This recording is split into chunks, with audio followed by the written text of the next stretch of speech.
प्रभु मेरे नाम जानते हैं, जो भी भला बुरा है मेरे नाम जानते हैं, जो भी भला बुरा है। जो भी भला बुरा है तेरे नाम जानते हैं, जो भी भला बुरा है मेरे राम जानते हैं। ये बंदे के दिल में क्या है, बंदे के दिल में क्या है, तेरे नाम जानते हैं। जो भी भला बुरा है मेरे राम जानते हैं, जो भी भला बुरा है मेरे राम जानते हैं, जो भी भला बुरा है।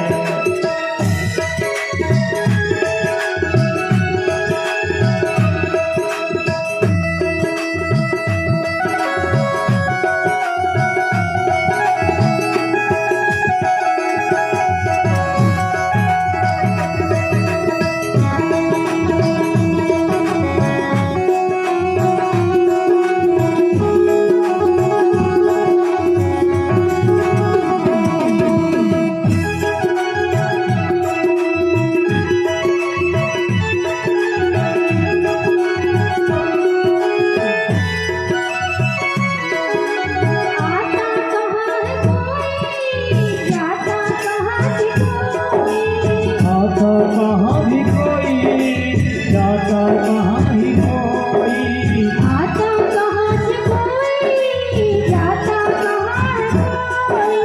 आता कहाँ से कोई, जाता कहाँ है कोई। युग युग से इस गति को, युग युग से इस गति को मेरे नाम जानते हैं। जो भी भला बुरा है मेरे राम जानते हैं, जो ही भला बुरा है।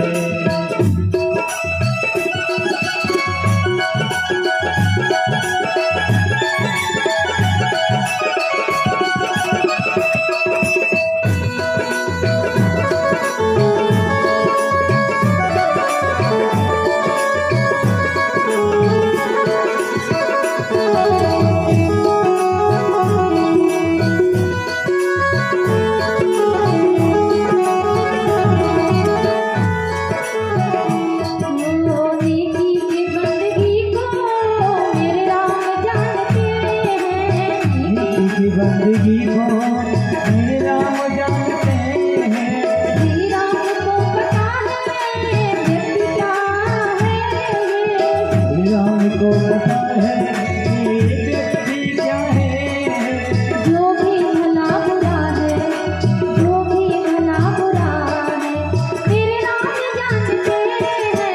जो भी भला बुरा है मेरे राम जानते हैं, जो भी भला बुरा है मेरे राम जानते हैं, जो भी भला बुरा है।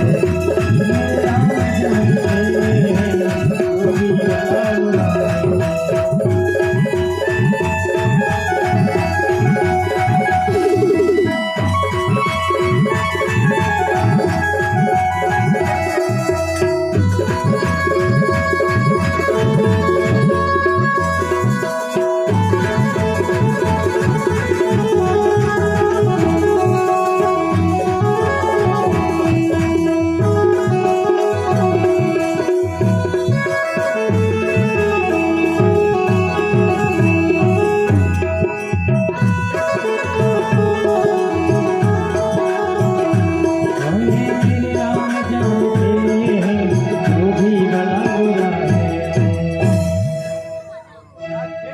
तीनों देवियां आपस में बातें कर रही हैं कि मैं सबसे बड़ी सती हूँ। लेकिन अब ये तीन देवियां बात कर रही हैं, इसमें समाधान कैसे निकले? तो तब तक वहां पर नारद जी आ गए। जैसे ही नारद जी आए, नारद जी को देखा तो तीनों देवियां कहती हैं कि भगवान आप अच्छे समय पर आए हो। तो नारद जी ने पूछा भाई क्या बात है? तो नारद जी से कहती हैं कि अच्छा ये बताओ कि हम तीनों में से सबसे बड़ी सती कौन है? अब नारद जी सोच में पड़ गए। नारद जी कहते हैं अगर हमने इनसे कह दिया कि पार्वती जी सबसे बड़ी सती हैं, तो लक्ष्मी के यहाँ और क्योंकि नारद जी इसी में रहते हैं कि आज यहाँ कल वहाँ। तो नारद जी कहते हैं मैं तीनों में से कह किसी के लिए नहीं सकता। तब तक वहां पर गंगा जी आ गई जो ब्रह्म हत्याओं से पीड़ित थी। गंगा जी आई। गंगा जी कहती हैं कि माँ मैं इन हत्याओं से बड़ी पीड़ित हूँ। तब तक नारद जी के दिमाग में एक बात सूझ गई कि अभी ये तीनों देवियां आपस में कह रही थी कि मैं सबसे बड़ी सती हूँ। नारद जी कहते हैं ऐसा करो अभी पता लग जाएगा सबसे बड़ी सती कौन है। तो पूछा गया कैसे भाई? तो कहते हैं जो भी गंगा जी की इन हत्याओं को भस्म कर देगा वो सबसे बड़ी सती है। तो जल लिया, पार्वती मैया ने पहले जल लिया, हाथ में जल लेकर के कहा मैंने मन वचन कर्म से अपने पति को ही अपना आराध्य माना हो तो ये जल छिड़कते हुए ये भस्म हो जाए हत्याएं। लेकिन जल छिड़का हत्याएं भस्म नहीं हुई। अब पार्वती मैया बड़ी विचलित हुई, ऐसा क्या कारण है कि ये हत्याएं भस्म नहीं हुई? क्या मैं सती नहीं हूँ? नारद जी से कहती हैं कि क्या कारण है जो मेरे जल छिड़कते ये हत्याएं भस्म नहीं हुई? तो नारद जी कहते हैं कि आप जब सती रूप में थी तब आपने एक बार नहीं दो बार, एक तो परमात्मा का उल्लंघन किया और दूसरा अपने पति का उल्लंघन किया। कैसे? कहते हैं आपके पिता दक्ष के यहाँ यज्ञ हो रहा था, आपको निमंत्रण नहीं आया और आपके पति ने मना किया। कई स्त्रियां और कई क्या हम तो कहते हैं लगभग 100 में 90% स्त्रियां ऐसी होती हैं जो हट करती हैं क्योंकि उनका वही स्वभाव है। इसमें ये बुरी बात नहीं है, करना भी चाहिए, बिना हट के चीज प्राप्त भी तो नहीं होती है। हम कहते हैं अगर हट ना करे तो उनके मन का खाना भी नहीं मिलता है और तो कुछ की तो छोड़ ही दो। तो इसलिए स्त्रियां हट करती हैं। कहती है कि ऐसा क्या था? तो नारद जी कहते हैं कि आपको मना किया गया, लेकिन एक बात है, अगर पति जाने के लिए मना कर दे तो वहां पत्नी को जाना नहीं चाहिए, क्योंकि अगर हमारा सम्मान होना होगा तो हमें वहां बुलाया जाएगा और जहां सम्मान नहीं है वहां बिना बुलाए नहीं पहुंचना चाहिए, चाहे खुद का मायका ही क्यों ना हो।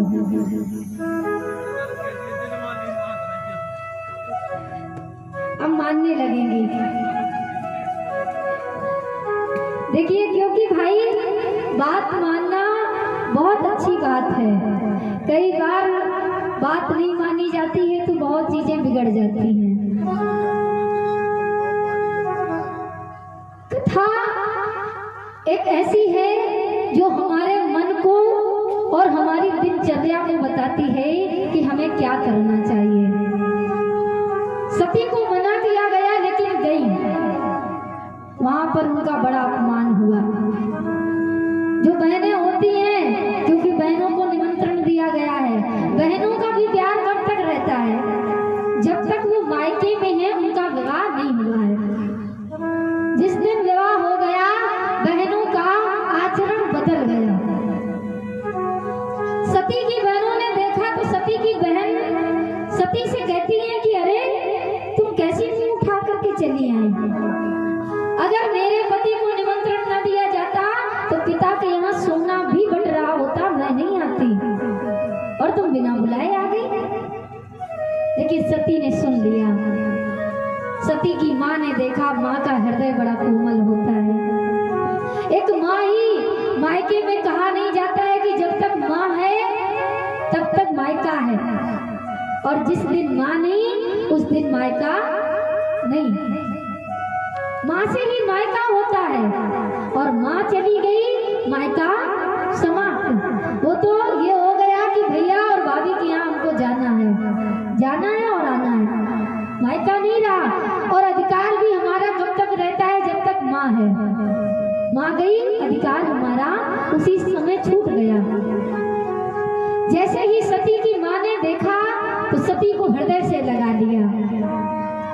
प्रेम से, बड़े भाव से माँ कहती है कि पुत्री, मैं तुम्हारी राह बहुत देर से देख रही थी, तुम आ गई तो मेरी दुनिया आ गई। लेकिन दक्ष ने जैसे ही देखा तो बड़ी खरी खोटी सुनाई। अरे कैसी हो? तो दक्ष से सती ने कहा, पिताजी आप अगर मेरे पति को भी निमंत्रण देते और वो भी यहाँ पर आते तो कितना अच्छा होता। दक्ष कहते हैं, उस शंकर को जो सर्प लपेटे घूमता है, वो विभूति लपेटे घूमता, उसको बुलाने की बात कह रही हो? अरे तुमको ही किसने बुलाया जो तुम मुंह उठा करके यहाँ चली आई? जैसे ही पिता की ये बातों को सुना तो सती को अच्छा नहीं लगा। सती ने उसी समय योग माया द्वारा अग्नि को प्रज्वलित किया और उसी समय उसी आग में भस्म हो गई। लेकिन मरते समय एक ही वरदान मांगा, सती मरत हरि सन वर मांगा। सती मरत हरि सन वर मांगा। सती मरत हरि सन वर मांगा। सती मरत हरि सन वर मांगा। जन्म जन्म शिव पद अनुरागा। जन्म जन्म शिव पद अनुरागा। सती मरत हरि सन वर मांगा, जन्म जन्म शिव पद अनुरागा। मेरे जितने भी जन्म हो मुझे शिव ही पति रूप में चाहिए। मृत्यु के समय जो भी, अगर आपने पुरुष का स्मरण किया तो आप पुरुष बनते हो, स्त्री का स्मरण किया तो आप स्त्री बनते हो। मृत्यु के समय आपने जिसका स्मरण किया आपका जन्म उसी का होता है। तो नारद जी कहते हैं कि आपने बात नहीं मानी। और दूसरा, जब भगवान शंकर के साथ आप कथा सुन करके आ रही थी,